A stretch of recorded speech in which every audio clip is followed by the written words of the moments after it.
Hi guys, welcome back to my channel. Today's tutorial you're going to be learning how to make this beautiful cone pointer sleeve. The original designer is Vicky James, you can see, and I got this illustration from Yeti Button. This is giving her a shout out. I've been following that lady for a while now, and she makes really good free illustrations on Instagram and Facebook. So this is what I actually achieved. If you have not yet subscribed to my channel, please subscribe, turn on your post notification. Okay, so you guys, if you want to make this sleeve, you want to achieve this sleeve, you're going to be making use of 1 yard of fabric. But today I'm going to be making just one part of the sleeve, so I'm making use of half yard of fabric. So I have half yard of scuba fabric, this navy blue scuba fabric for my actual fabric, and then for my lining I'm going to make use of a satin. So you guys, what you are going to do first is to fold your fabric into 2, because you are going to be cutting out a half flare. If you are making a full flare, you are going to fold into 4, and the measurement you are going to be needing is your round armhole measurement. And to cut out a half flare, you are going to divide it by 3.14. Now from your folded part of the fabric, you are going to have to go ahead and measure out 5 inches all around. Ensure that the folded part is the one facing you, and then you are going to go ahead and mark the length. So for my length, I'm making use of 10 inches. Okay, I'm not adding any seam allowance yet, but if you want to add your seam allowance at once, you can go ahead and then make it 11 inches or whichever length you want to use. If you are using 8, that means you are going to make it 9 inches. Now you can see the way I'm marking out my circle. If you can't mark it out like this, you are going to have to add this 5 inches plus the 10 inches, which is 15 inches, and then you start from the pointy part of that fold, okay, and you mark out 15 inches. You're going to be needing half an inch to join your radius into your sleeve armhole. Okay, so I marked out half an inch, and this would be for joining to my round armhole.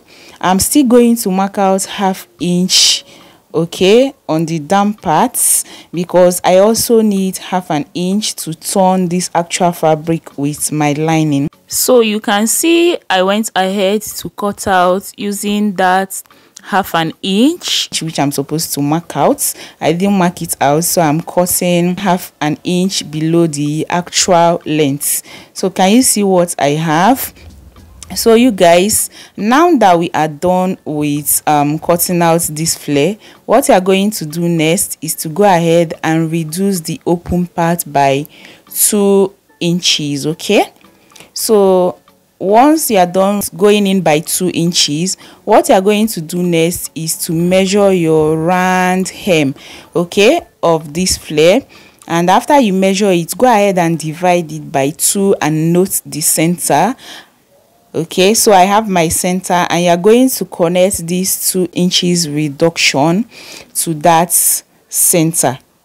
All right, and once you are done with this, you go ahead and cut it out. But now you guys, I felt like this 2 inches is a bit smaller, so I went ahead to go in by 2.5 inches, which I didn't show right here. Okay, so once I am done with this, I'm going to go ahead and bring in my satin, and then I'll make sure that the folded part is facing each other and the open part is aligning with each other also. And you're going to go ahead and cut out your lining.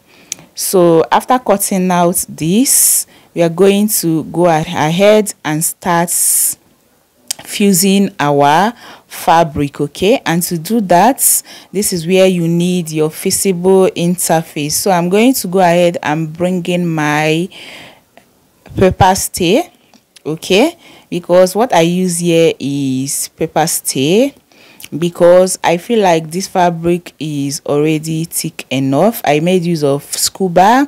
If you are making use of light fabric, you can use a peplum stay. Okay, So you guys, have finished fusing this paper stay into my fabric, and I did it for both the actual and the lining. So you're going to make sure that the right sides are facing each other, and you go ahead and sew the hem using 1/2 inch. So now I'm done sewing this. Next, you're going to go ahead and notch that seam allowance notches, so that once you iron it, this is going to lay really flat. Okay, and after I notch it, I'm going to go over to my ironing table. I'll first of all turn it around to the good parts, and then go over to my ironing table and give this a good press. Okay, and once you are done giving this a good press, you're going to go ahead and join the open parts. Okay, so you're going to fold like this, and then make sure that the actual fabric is facing each other, and then the lining is facing each other. This is because you want to achieve a good finishing. Okay, and you are going to go ahead to your sewing machine and sew using 1/2 inch. So can you see what I have now? Because I want this to lay really flat, by the time I iron this, I'm going to go ahead and cut off the seam allowance. So I cut it off totally. Okay, so can you see?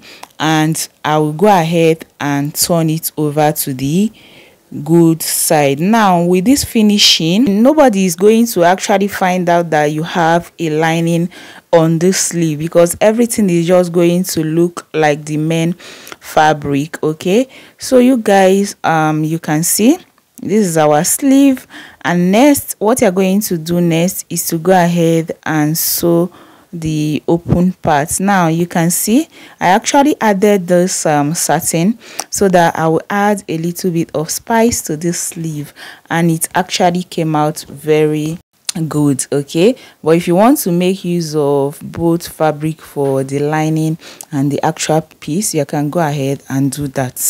So I'm going to go ahead and fix it on my mannequin, and as well use one of my girls to show you how to do this. Here is the mannequin. What you're going to do is to ensure that the joint part of this sleeve aligns with the shoulder blade when you are joining the sleeve into the armhole. Once you are done joining it, you're going to divide the upper part into 2 equal halves, and then flip it and place it on the shoulder. So I'm going to repeat the same thing with a real human body, so that you guys can see exactly how this sleeve looks like. So after you are done joining your sleeve, go ahead and divide the upper part into 2 equal halves, and then turn it and then fix it into the shoulder just like this. And you guys, you can see that the cone is already out. Now what you are going to do to hold this cone in place is to use your needle and thread to tack it. Okay, so you guys, I want to say that this sleeve is really beautiful, and if you enjoyed this tutorial, please do make sure to give it a thumbs up, subscribe if you haven't done yet, and I will see you in my next one. Bye.